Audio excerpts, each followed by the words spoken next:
Our first reader comes from India, and this is Sukrita Paul Kumar, a very distinguished poet, a very distinguished writer, with a literary legacy also of a father who was an outstanding fiction writer, short story writer, Joginder Paul.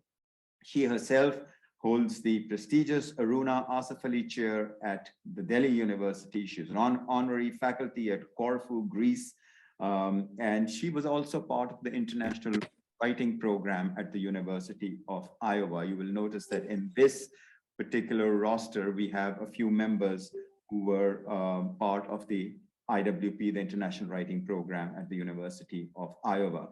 Quickly, her most recent collections of poems are Vanishing Words, Country Drive and Dreamcatcher. Her critical works include Narrating Partition, The New Story, and Conversations on Modernism. She has co-edited many books, including Speaking for Herself and Asian Women's Writing, published by Penguin Press. I feel we are greatly honored that she has joined us for a reading, and I would invite Sukrita Paul Kumar now to please unmute herself and share her work with us. Thank you very much, Sukrita. Thank you so much. I'm so privileged to be here, Waqas, and with all of you. It's such a pleasure. And I do believe that, you call this poetry for change. And I really believe that the change that happens through poetry is a long-standing one. It stays with one. Thank you very much for organizing this. And there you go. I will start reading my poetry. And some of the poems would be from Vanishing Words and one or two from Dreamcatcher. So I'll start with a preface, which is poetry itself. So it's poetic. And I'll start with that, which is a preface to Vanishing Words, but poetry in general, in as far as I'm concerned. So there you go. Why would the tiger of silence not leave any pug marks behind in the forest of words? My poems emerge while searching for these pug marks amid the cacophony around, picking words that cancel all noise in themselves, such that pulsate in echoes of meaning and then vanish into colorless space, past sound, beyond meaning. That was my preface. And I go to the next poem, which I just thought this is randomly, I picked it up from Vanishing Words. But perhaps there was something about, having to read here on the US platform in one sense that made me pick this poem for now, which is called Color That Bleeds. And this is for Toni Morrison. Who knows when the earth was split into black and white? No record of any earthquake, nor of any planetary catastrophe. Is history lying buried in unseen hoards under the seas? The ocean, Derek Walcott had said, keeps turning blank pages, looking for history, the one of lamentations, on diving into turbulent waves, peaks and darts of black history, hit and hurt. My daughter ashamed, shoved into the walls her blonde Barbie doll with bluest eyes. And in the real fictive world, the little baby brutally killed by mama comes back haunting in the pages of Beloved. Death saving her from return to slavery, not liberating her from filial ties. What's not white is beauty wasted. It's just color, said she, to people not listening, but she writes for those who do. White smoke and muscle, pulling the cultural engine, white becoming whiter, black, blacker.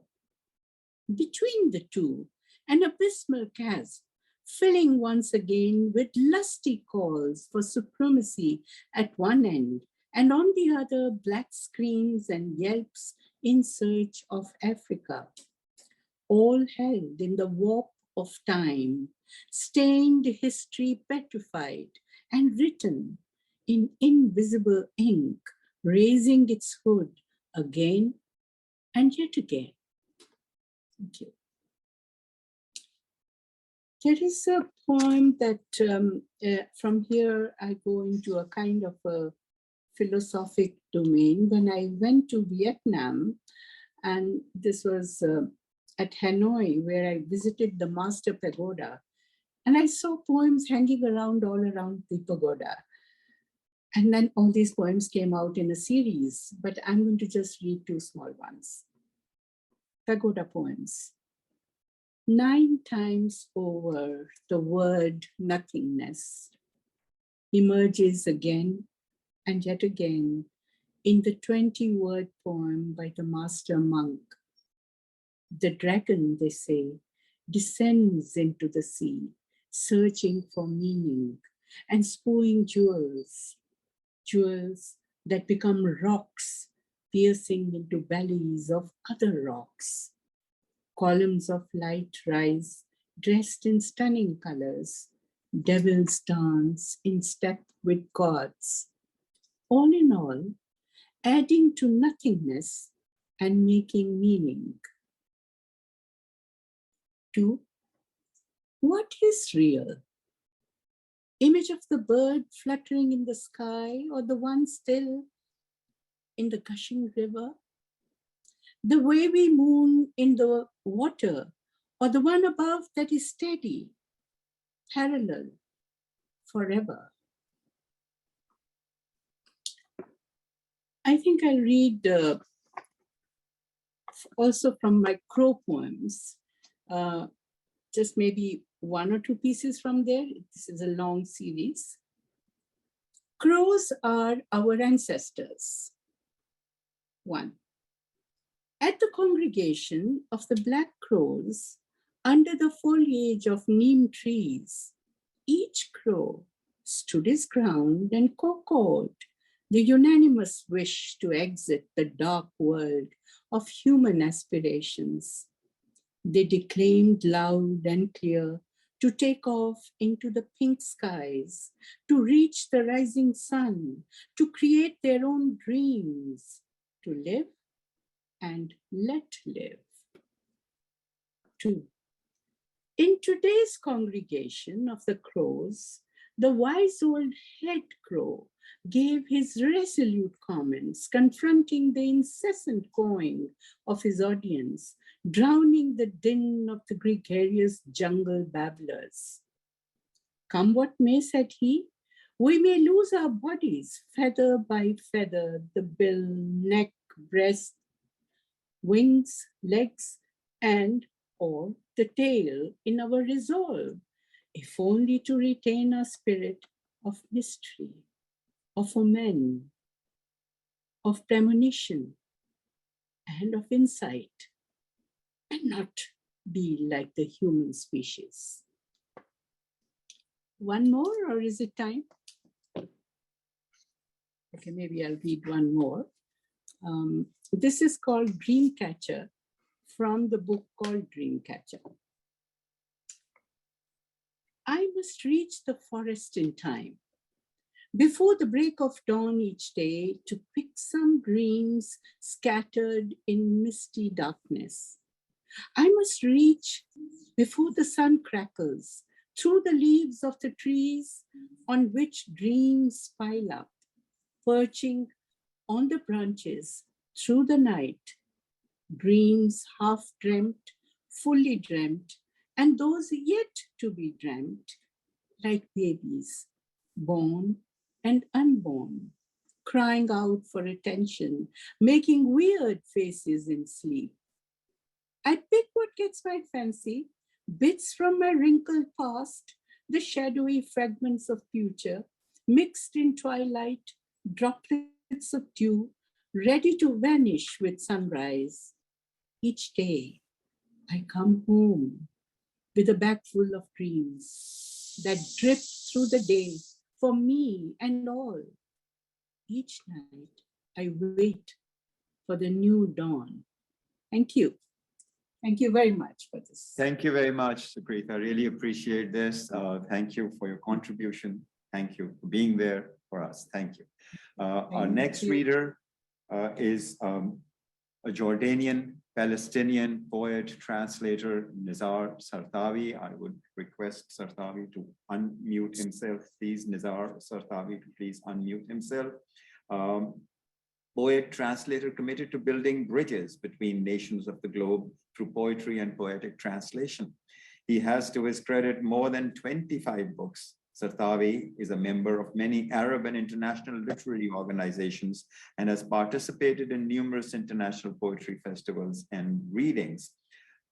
He has the Al-Noor Literary Organization Prize and the Naji Naman Award for Creativity in 2018, and the Jerusalem Intellectuals Forum Honorary Award for 2019. We are extremely honored to have Nizar Sartawi among us.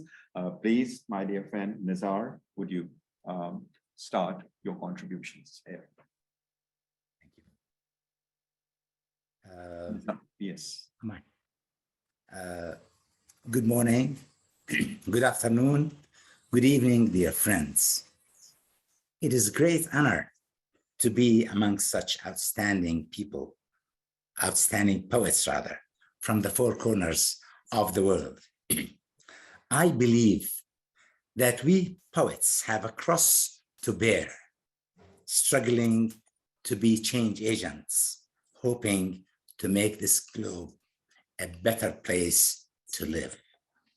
I'd like to thank Khwaja, Bobby, and the organizing team for this event, this great event.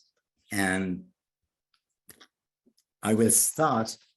Before that, I'd like to comment on Skrita's poems. Actually, I look at my poems as though some of them were inspired by you, the words about dream, about colors, black and white, and so on. So what can I say? Kindreds of a soul. I will begin with a poem titled Ishmael's Ballad. This is inspired by the story of Ishmael and his mother, Sarah, who were sent to the desert. Here is this little poem. Why are we stranded here, O mother, in a barren land of endless sand, and nothing else in sight but looming gloom as the sun falls? And why, O mother, do these dunes sneer, and those clouds jeer when our scrawny camel crawls? And where is father? Gone forever? Has he abandoned us, O mother? And has God too? Second poem title is Brill, writing in Brill for the blind. Brill in Bullets.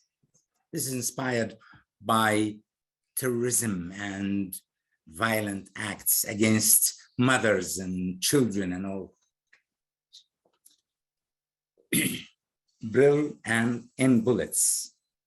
Moving the oil lamp further away from the open window, she squats on the kitchen floor, turns over the potato wedges in the greasy frying pan on the grimy brass Primus stove, and adding a pinch of salt, she turns them over again.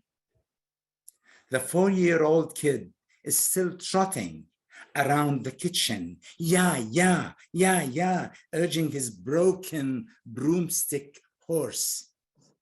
In the distance, shouting and shooting, she looked at the child, trotting and shrieking, yeah. She knew they were in town, she knew they were coming. Her sack was ready. She turned the wick of the oil lamp down. A blind volley of bullets whizzed through the dilapidated window. She subdued a scream, looking around for the sack, threw it on her sturdy back, grabbed the little boy by the waist, ran out of the back door, and disappeared in the darkness. Back in the kitchen, the brass Primus stove kept roaring, the potato wedges cooking, the flame from the oil lamp flickering. On the wall, opposite the window, the tale was chiseled in deep Braille alphabets. Thank you. Here is another poem about dreaming, but it's a child who's dreaming. And let's see where we get with this child. She came up trotting like a young filly, jumped into my lap, held my neck, and twittering like a little bird, she asked, "Daddy, them mares can fly?" "Oh yes, honey, but only when they have grown wings." "Daddy, I had a dream that I was a flying mare." "Sunshine, you must hide your dream, put it in a box, then dig a hole under a tree and bury it there, and mark with a sign your hiding place. When you grow up and a lady bee, look for the sign, dig up your treasure, and there you'll find a pair of wings, wear them and fly." "Daddy," she scolded, "you're kidding me?" No, honey, I'm only kidding myself, for I too had a dream. When I was but a little boy.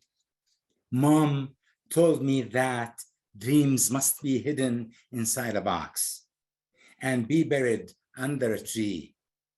I hid my dream, but did not mark the secret place. And ever since then, I've been digging under every tree in search of my missing dream. Thanks. My next poem is Broken Olive, a short one. A bleeding branch of a maimed olive tree lying beside the road.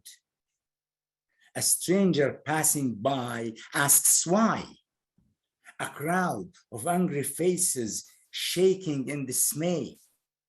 Four men in a jeep watching silently, fingers ready on the triggers. And from above, a lonely dove spits out an olive leaf.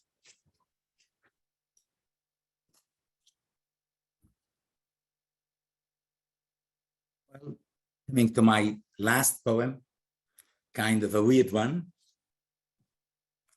Dreams in black and white.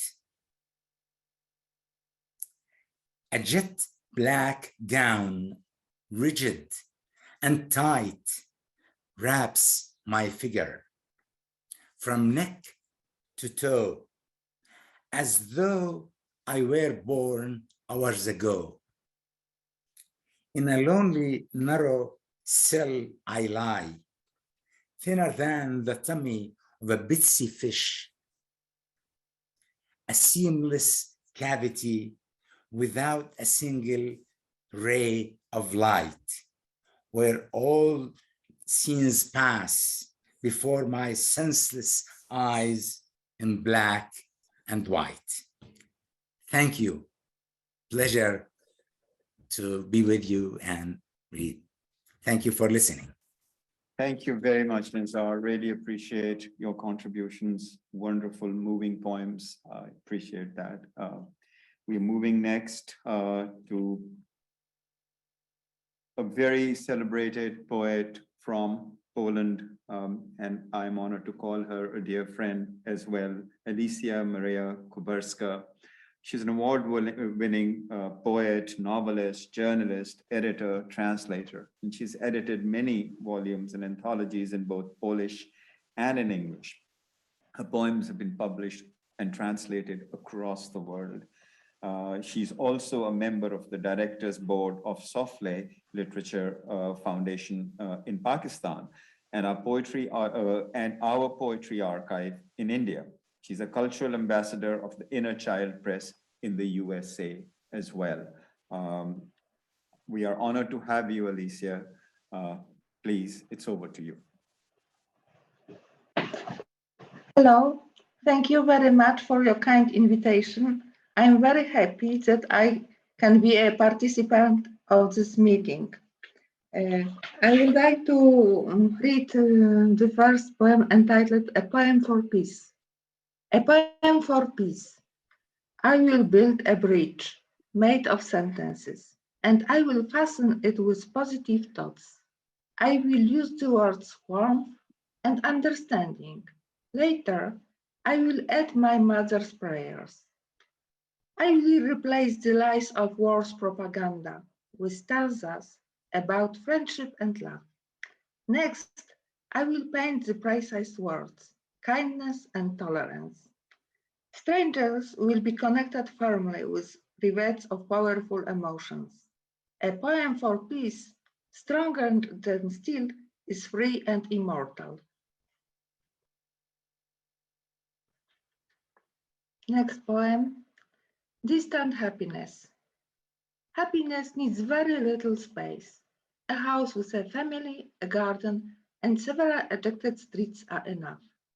It likes to sleep in the shade of trees, wrap itself in the aroma of flowers, talk to bees about the hardship of life, and echo birds in their singing.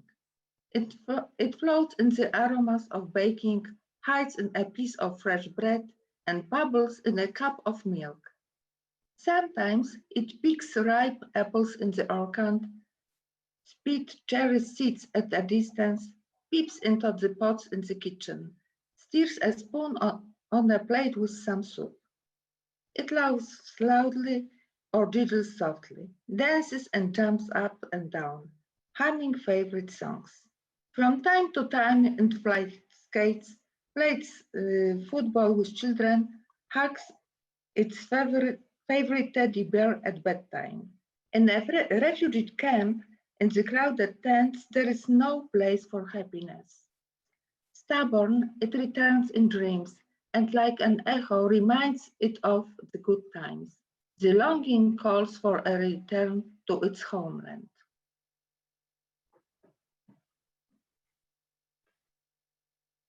The first poem, A Winning Lot.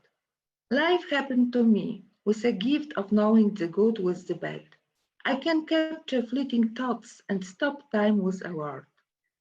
The everyday delights bring big mysteries. Constant wonder is my lot. I marvel at the greenness of the leaves and how many sounds are concealed in the throats of birds. Exceptional chance to examine the shapes of colors of clouds, to feel the power of lightning.